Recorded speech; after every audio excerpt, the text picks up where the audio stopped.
Экинчи важип замму сура. Зам сура кылабыз. Ошол Фатиха менен кошо дагы сүрө кошулат. Албетте сүрөдө эң азы 3 аят болсун деген. Эгер бир аят болсо узун болсун деген. Бул эң азы деген сөз.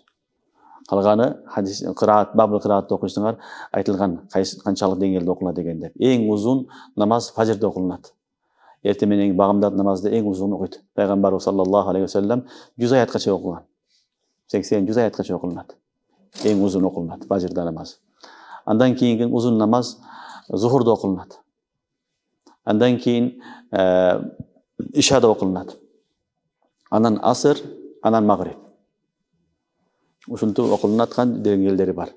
Бул эң аз дегени зам суранын эң азы 3 аят болсун, же бир аят узун аят болсун. Мисалы аят аль-Курси сыяктуу, же башка аяттар узун болсо жарайт. Болбосо андан аз болсо болбойт. Ошон үчүн зам сура бул дагы эмне экен? Важип. Зам сура окуш керек. Эгерде бир адам зам сура окубай калган болсо, азыр айтабыз, анда кайра эмне кылат? Атайлап окубай койсо, важип жок болгондуктан сажда сахв кылат. Намаз болбойт, атайлаган болсо.